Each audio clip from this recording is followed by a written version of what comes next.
കൊറിന്തോസുകാർക്കെഴുതിയ രണ്ടാം ലേഖനം 4-ാം അധ്യായം 4-ാമത്തെ തിരുവചനം. ഈ ലോകത്തിൻ്റെ ദേവൻ അവിശ്വാസികളായ അവരുടെ മനസ്സിനെ അന്ധമാക്കിയിരിക്കുന്നു. തന്നിമിത്തം ദൈവത്തിൻ്റെ പ്രതിരൂപമായ ക്രിസ്തുവിൻ്റെ മഹത്വമേറിയ സുവിശേഷത്തിൻ്റെ പ്രകാശം അവർക്ക് ദൃശ്യമല്ല. 2 കൊറിന്തോസ് 4:4. ഈ ലോകത്തിൻ്റെ ദേവൻ അവിശ്വാസികളായ അവരുടെ മനസ്സിനെ അന്ധമാക്കിയിരിക്കുന്നു. തന്നിമിത്തം ദൈവത്തിൻ്റെ പ്രതിരൂപമായ ക്രിസ്തുവിൻ്റെ മഹത്വമേറിയ സുവിശേഷത്തിൻ്റെ പ്രകാശം അവർക്ക് ദൃശ്യമല്ല. ഈശോ മിശിഹായിക്ക് സ്തുതിയായിരിക്കട്ടെ. പ്രിയപ്പെട്ടവരെ, സാത്താൻ്റെ തന്ത്രങ്ങളെക്കുറിച്ചാണ് നമ്മൾ പഠിക്കാൻ ആഗ്രഹിക്കുന്നത്. ദൈവത്തിന് നമ്മുടെ നന്മയ്ക്ക് വേണ്ടി, നമ്മുടെ ശുഭകരമായ ഭാവിക്ക് വേണ്ടി പദ്ധതിയുള്ളതുപോലെ തന്നെ നമ്മെ തകർക്കാൻ, തിന്മയിലേക്ക് നയിക്കാൻ, നാശത്തിലേക്ക് നയിക്കാൻ പിശാചിനും പദ്ധതിയുണ്ട്. അതുകൊണ്ട് വചനം പറയുകയാണ്, പിശാചിൻ്റെ തന്ത്രങ്ങളെക്കുറിച്ച് നമ്മൾ അജ്ഞരാകാൻ പാടില്ല. പിശാചിൻ്റെ 10 തന്ത്രങ്ങളെക്കുറിച്ചാണ് നമ്മൾ പഠിക്കാൻ ആഗ്രഹിക്കുന്നത്. അതിലൊന്നാമതായി വചനം പറയുന്നു, പിശാച് നുണ പറയുന്നവനാണ്. യോഹന്നാൻ്റെ സുവിശേഷം 8-ാം അധ്യായം 44-ാമത്തെ തിരുവചനത്തിൽ ഈശോ പറയുന്നു, അവൻ നുണയനും നുണയുടെ പിതാവുമാണ്. ഉൽപ്പത്തിയുടെ പുസ്തകം 3-ാം അധ്യായത്തിൽ പിശാച് പ്രത്യക്ഷപ്പെടുന്നത് തന്നെ നുണ പറഞ്ഞുകൊണ്ടാണ്, വഴി തെറ്റിക്കുന്നവനായിട്ടാണ്. പിശാച് ഹവ്വയോട് നുണ പറയുന്നു, നിങ്ങൾക്ക് പാപം ചെയ്യാം, നിങ്ങൾക്ക് വിലക്കപ്പെട്ട കനി ഭക്ഷിക്കാം, പക്ഷേ നിങ്ങൾ മരിക്കുകയില്ല. പാപം ചെയ്യാം, അതിൻ്റെ സുഖം അനുഭവിക്കാം, പക്ഷേ നിങ്ങൾക്ക് ശിക്ഷ കിട്ടുകയില്ല. പിശാച് ഹവ്വയോട് പറയുന്ന ആദ്യത്തെ നുണയാണ്, പാപം ചെയ്യാം, പക്ഷേ ശിക്ഷ കിട്ടുകയില്ല. ഈശോ നമ്മെ ഓർമ്മിപ്പിക്കുകയാണ്, പിശാച് നുണയനും നുണയുടെ പിതാവുമാണ്. പിശാചിൻ്റെ ഒന്നാമത്തെ തന്ത്രമാണ് നുണ പറയുക എന്നത്, സത്യത്തെ മറച്ചു പിടിക്കുക എന്നത്, പാപത്തിന് ശിക്ഷയില്ല എന്ന് പറയുന്നത്, ലോകത്തിൽ സുഖം മാത്രമേ ഉള്ളൂ, ഒരു ജീവിതമുള്ളൂ, അതുകൊണ്ട് സുഖിച്ച് ജീവിക്കുക എന്ന് പറയുന്നത് പിശാചിൻ്റെ ഒന്നാമത്തെ തന്ത്രമാണ്. രണ്ടാമത്തെ പിശാചിൻ്റെ തന്ത്രമാണ്, അവൻ മനസ്സിനെ അന്ധമാക്കുന്നു. മനസ്സിനെ അന്ധമാക്കുക വഴി നന്മയുടെ പ്രകാശം നമ്മുടെ ഹൃദയത്തിലേക്ക് എത്തുന്നില്ല. പൗലോസ് പറയുന്നത് പോലെ, ഈ ലോകത്തിൻ്റെ ദേവൻ അവിശ്വാസികളായ അവരുടെ മനസ്സിനെ അന്ധമാക്കിയിരിക്കുന്നു. തന്നിമിത്തം ക്രിസ്തുവിനെക്കുറിച്ചുള്ള അറിവ് അവരുടെ ഹൃദയത്തിലേക്ക് പോകുന്നില്ല. എത്ര കേട്ടിട്ടും ഗ്രഹിക്കുന്നില്ല, എത്ര കണ്ടിട്ടും അത് ഹൃദയത്തിൽ നിൽക്കുന്നില്ല. കാരണം പിശാച് അവരുടെ ഹൃദയത്തെ അന്ധമാക്കിയിരിക്കുകയാണ്. അപ്പോൾ പിശാചിൻ്റെ രണ്ടാമത്തെ തന്ത്രമാണ് ഹൃദയത്തെ മരവിപ്പിക്കുക എന്നത്. മനസ്സിനെ അവൻ മൂടുപടം കൊണ്ട് മൂടിയിരിക്കുകയാണ്. മൂന്നാമതായി പിശാചിൻ്റെ തന്ത്രമാണ്, അവൻ നന്മയായി പ്രത്യക്ഷപ്പെടുന്നു, വ്യാജവേഷം കെട്ടുന്നു. കൊരിന്തോസുകാർക്കെഴുതിയ 2-ാം ലേഖനം 11-ാം അധ്യായം 13 മുതൽ 15 വരെ തിരുവചനങ്ങൾ. അത്തരക്കാർ കപടനാട്യക്കാരായ അപ്പോസ്തലന്മാരും വഞ്ചകരായ ജോലിക്കാരും ക്രിസ്തുവിൻ്റെ അപ്പോസ്തലന്മാരുമായി വ്യാജവേഷം ധരിച്ചവരുമാണ്. അത്ഭുതപ്പെടേണ്ട, പിശാച് പോലും പ്രഭാപൂർണനായ ദേവദൂതനായി വേഷം കെട്ടാറുണ്ടല്ലോ. അതിനാൽ അവൻ്റെ ശുശ്രൂഷകരും നീതിയുടെ ശുശ്രൂഷകരായി വേഷം കെട്ടുന്നതിൽ എന്ത് അത്ഭുതം! പ്രിയപ്പെട്ടവരെ, നന്മയായി പ്രത്യക്ഷപ്പെടുന്നു. പൗലോസ് ഇതെഴുതുന്നതിൻ്റെ ഒരു പശ്ചാത്തലമുണ്ട്. യഹൂദരിൽ നിന്ന് ക്രിസ്ത്യാനികളായ ചിലർ അവർ നിർബന്ധം പിടിക്കുകയായിരുന്നു പരിച്ഛേദനം ചെയ്യണം. മോശയുടെ നിയമങ്ങൾ അണുവിട തെറ്റാതെ അനുസരിക്കണം. നന്മയുടെ വേഷം കെട്ടുകയും പക്ഷേ ക്രിസ്തു ചൈതന്യത്തിന് എതിരായി പഠിപ്പിക്കുകയും ഒക്കെ ചെയ്തിരുന്ന ഒരു പശ്ചാത്തലമുണ്ട്. ഇപ്പോഴും നന്മയുടെ വേഷം കെട്ടിക്കൊണ്ട് പിശാച് പ്രത്യക്ഷപ്പെടാറുണ്ട്. പിശാച് പറയുന്നു, നിങ്ങളെ നശിപ്പിക്കാൻ ആരോ എന്തൊക്കെയോ ചെയ്തിരിക്കുന്നു, അതെടുത്തു മാറ്റണം. പിശാച് പറയുന്നു, ഇതാ നന്മയുടെ വേഷം കെട്ടിക്കൊണ്ട് പറയുകയാണ്, നിങ്ങളിപ്പോൾ താമസിക്കുന്ന സ്ഥലത്ത് താമസിച്ചാൽ നിങ്ങൾ രക്ഷപ്പെടുകയില്ല. നിങ്ങൾ ഇപ്പോൾ കെട്ടിയിരിക്കുന്ന ഭവനത്തിൻ്റെ കണക്കുകൾ തെറ്റാണ്.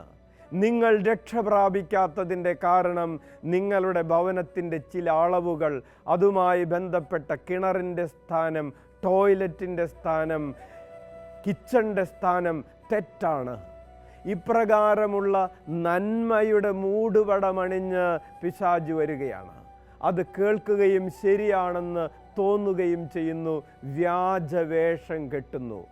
പ്രിയപ്പെട്ടവരെ, നമ്മെ രക്ഷിക്കുന്നത് കർത്താവ് ഈശോ മിശിഹായുടെ കുരിശാണ്. താമസിക്കുന്ന സ്ഥലമോ വീടോ അതിൻ്റെ സ്ഥാനമോ കണക്കോ അല്ല മനുഷ്യൻ്റെ രക്ഷയുടെ അടിസ്ഥാനം. അങ്ങനെ പഠിപ്പിക്കുന്നവർ വ്യാജവേഷം കെട്ടുന്ന അപ്പോസ്തലന്മാരാണ്. അതുകൊണ്ട് പിശാച് പ്രത്യക്ഷപ്പെടുകയാണ് നന്മയുടെ വേഷം കെട്ടിക്കൊണ്ട്, കയ്യിൽ കുരിശ് പിടിച്ചുകൊണ്ട്, കൊന്ത പിടിച്ചുകൊണ്ട് പറയുന്നത് കലഹത്തെക്കുറിച്ചാണ്. നിങ്ങളുടെ പ്രിയപ്പെട്ടവർ നിങ്ങൾക്കെതിരെ കൂടോത്രം ചെയ്തിരിക്കുന്നു എന്ന് പറയുമ്പോൾ അവരുമായി ഇതാ ഹൃദയത്തിൽ കലഹം ആരംഭിച്ചിരിക്കുന്നു. നന്മയുടെ വേഷം കെട്ടിക്കൊണ്ട് പ്രത്യക്ഷപ്പെടുന്ന വ്യാജ പ്രവാചകന്മാരുണ്ട്. ഇത് പിശാചിൻ്റെ പണിയാണ്. 1 തിമോത്തി 4:1 പൗലോസ് പറയുന്നു, വരും കാലങ്ങളിൽ ചിലർ കപടാത്മാക്കളിലും പിശാചിൻ്റെ പ്രബോധനങ്ങളിലും ശ്രദ്ധ അർപ്പിച്ചുകൊണ്ട് വിശ്വാസത്തിൽ നിന്ന് വ്യതിചലിക്കുമെന്ന് ഞാൻ വ്യക്തമായി പറയുന്നു. പലരും ക്രിസ്തുവിലുള്ള വിശ്വാസത്തിൽ നിന്ന് വ്യതിചലിക്കപ്പെടുന്നു. തങ്ങൾ തന്നെ ചെയ്യേണ്ട ചില കാര്യങ്ങളിലേക്ക് മാത്രം ശ്രദ്ധ കൊടുക്കുന്നു. ഈശോയാണ് രക്ഷിക്കുന്നതെന്ന് മറന്നുപോകുന്നു. നാലാമതായി, പിശാചിൻ്റെ നാലാമത്തെ തന്ത്രമാണ് അടയാളങ്ങൾ, അത്ഭുതങ്ങൾ. വചനം പഠിപ്പിക്കുകയാണ്. തെസ്സലോനിയക്കാർക്ക് എഴുതിയിട്ടുള്ള 2-ാം ലേഖനം 2-ാം അധ്യായം 9 മുതൽ 10 വരെയുള്ള തിരുവചനങ്ങൾ. സാത്താൻ്റെ പ്രവർത്തനത്താൽ നിയമനിഷേധിയുടെ ആഗമനം എല്ലാ ശക്തികളോടും വ്യാജമായ അടയാളങ്ങളോടും അത്ഭുതങ്ങളോടും സത്യത്തെ സ്നേഹിക്കാനും അങ്ങനെ രക്ഷ പ്രാപിക്കാനും വിമുഖത കാണിക്കയാൽ നശിച്ചു പോകുന്നവരെ വഞ്ചിക്കുന്ന അനീതികളോടും കൂടെ ആയിരിക്കും. ഇംഗ്ലീഷിൽ അതിനെ signs and wonders of the lie എന്നാണ് പറയുന്നത്. വ്യാജമായ അടയാളങ്ങളും അത്ഭുതങ്ങളും. അതിനെക്കുറിച്ച് നിയമാവർത്തന പുസ്തകം 13-ാം അധ്യായം 1 മുതൽ 2 വരെയുള്ള തിരുവചനം ഇങ്ങനെ പഠിപ്പിക്കുന്നു. നിങ്ങളുടെ ഇടയിൽ നിന്ന് ഒരു പ്രവാചകനോ സ്വപ്ന വിശകലനക്കാരനോ വന്ന് ഒരടയാളമോ അത്ഭുതമോ നിങ്ങൾക്ക് വാഗ്ദാനം ചെയ്യുകയും അവൻ പറഞ്ഞ വിധം നിങ്ങൾക്ക് സംഭവിക്കുകയും ചെയ്താലും നിങ്ങൾക്ക് അജ്ഞാതരായ അന്യദേവന്മാരെ നമുക്ക് പിൻചൊല്ലാം എന്നവർ പറയുകയാണെങ്കിൽ അവരുടെ പിറകെ പോകരുത്. പ്രിയപ്പെട്ടവരെ, വചനം കൃത്യമായി പറയുകയാണ്, നിങ്ങളുടെ ഇടയിൽ നിന്നൊരു പ്രവാചകനോ സ്വപ്ന വിശകലനക്കാരനോ വന്ന് ഒരടയാളമോ അത്ഭുതമോ നിങ്ങൾക്ക് വാഗ്ദാനം ചെയ്താൽ, അവർ പറയുന്നത് പോലെ സംഭവിച്ചാൽ പോലും നിങ്ങൾ അവരുടെ പിറകെ പോകരുത്. ഒരാൾ നിങ്ങളോട് നിങ്ങളുടെ ജീവിതത്തിൽ ഉണ്ടായിട്ടുള്ള കാര്യങ്ങളൊക്കെ ഒരു തെറ്റും കൂടാതെ നിങ്ങളോട് പറയുന്നു. നിങ്ങൾ വിശ്വസിക്കുന്നു ഇയാൾ പറയുന്നതെല്ലാം ശരിയാണെന്ന്. എന്നിട്ട് അയാൾ പറഞ്ഞു തരുന്ന വഴികളിലൂടെ, അയാൾ ചെയ്യാൻ പറയുന്ന കാര്യങ്ങളിലൂടെയൊക്കെ ജീവിതത്തെ മുന്നോട്ട് കൊണ്ടുപോകുന്നു. വചനം നേരത്തെ പറഞ്ഞിട്ടുണ്ട്, അടയാളങ്ങളിലൂടെ പിശാച് നിങ്ങളെ വഴിതെറ്റിക്കും. നിങ്ങളുടെ ഭൂതകാലത്തെ കുറിച്ച് പറഞ്ഞുകൊണ്ട്, കൃത്യമായി പറഞ്ഞുകൊണ്ട് പിശാച് നിങ്ങളെ വഴിതെറ്റിക്കും. വചനം വാൺ ചെയ്യുകയാണ്, അവർ പറഞ്ഞതൊക്കെ ശരിയാണെങ്കിൽ കൂടെ നിങ്ങൾ അവരുടെ കൂടെ നിങ്ങൾക്ക് അജ്ഞാതമായ രീതികളിലേക്ക് നിങ്ങൾ പോകരുത്. നിങ്ങളുടെ മാതാപിതാക്കൾ നിങ്ങൾക്ക് പറഞ്ഞു തന്ന, നിങ്ങളുടെ സഭ നിങ്ങൾക്ക് പറഞ്ഞു തന്ന വിശ്വാസത്തിൽ നിന്ന് നിങ്ങൾ വ്യതിചലിക്കരുത്. പിശാചിൻ്റെ പ്രവൃത്തികളിൽ ഒന്നാണ് അടയാളങ്ങളിലൂടെ അവൻ നിങ്ങളെ വഞ്ചിക്കും. ഈശോ പറഞ്ഞു, മത്തായിയുടെ സുവിശേഷം 24-ാം അധ്യായം 24-ാമത്തെ തിരുവചനം, കള്ളക്രിസ്തുമാരും വ്യാജപ്രവാചകന്മാരും പ്രത്യക്ഷപ്പെടുകയും സാധ്യമെങ്കിൽ തിരഞ്ഞെടുക്കപ്പെട്ടവരെ പോലും വഴിതെറ്റിക്കത്തക്ക വിധം വലിയ അടയാളങ്ങളും അത്ഭുതങ്ങളും കാണിക്കുകയും ചെയ്യും. തിരഞ്ഞെടുക്കപ്പെട്ടവർ, പഠിപ്പുള്ളവർ, സമർപ്പിതരായവർ, പുരോഹിതർ പോലും തെറ്റുപറ്റുകയും ചില അടയാളങ്ങളുടെ പിറകെ പോവുകയും ചെയ്യുന്നു. അജ്ഞാതമായതിനെ പിന്തുടരുന്നു. അഞ്ചാമതായി പിശാചിൻ്റെ തന്ത്രമാണ് അവൻ പാപം ചെയ്യാൻ പ്രേരിപ്പിക്കുന്നു. മത്തായിയുടെ സുവിശേഷം 4-ാം അധ്യായം 1 മുതൽ 11 വരെയുള്ള തിരുവചനങ്ങൾ ഈശോയ്ക്ക് പിശാച് നൽകിയ പ്രലോഭനങ്ങളെക്കുറിച്ചുള്ള വിവരണമാണ്. അവൻ ഈശോയെ പാപം ചെയ്യാൻ പ്രേരിപ്പിക്കുന്നു, കല്ലിനെ അപ്പമാക്കാൻ പ്രേരിപ്പിക്കുന്നു, മലമുകളിൽ നിന്ന് ദേവാലയത്തിൻ്റെ മുകളിൽ നിന്ന് താഴേക്ക് ചാടാൻ, അങ്ങനെ ദൈവത്തെ പരീക്ഷിക്കാൻ പ്രേരിപ്പിക്കുന്നു. പിശാചിനെ ആരാധിച്ചുകൊണ്ട് ഇതിൻ്റെ എല്ലാറ്റിൻ്റെയും മേൽ അധികാരം നേടാൻ പ്രലോഭിപ്പിക്കുന്നു. പാപം ചെയ്യാൻ പ്രലോഭനം നൽകുന്നവനാണ്, പ്രലോഭകനാണ് പിശാച്. യൂദാസിനെ പണം സ്വന്തമാക്കാൻ പ്രലോഭിപ്പിക്കുന്നു. നമുക്ക് പിശാച് പ്രത്യക്ഷപ്പെടുകയാണ്, പാപം ചെയ്ത് സുഖം നേടാൻ പ്രലോഭിപ്പിക്കുന്നു. കൊരിന്ത്യസുകാർക്ക് എഴുതിയ 2-ാം ലേഖനം 11-ാം അധ്യായം 3-ാമത്തെ തിരുവചനത്തിൽ പൗലോസ് തൻ്റെ ജനത്തിനു വേണ്ടി പ്രാർത്ഥിക്കുകയാണ്, ആഗ്രഹിക്കുകയാണ്. സർപ്പം ഹവ്വായെ തന്ത്രപൂർവം ചതിച്ചതുപോലെ നിങ്ങളുടെ ചിന്തകൾ ക്രിസ്തുവിലുള്ള ലാളിത്യത്തിലും വിശുദ്ധിയിലും നിന്ന് വ്യതിചലിപ്പിക്കപ്പെടുമോ എന്ന് ഞാൻ ഭയപ്പെടുന്നു.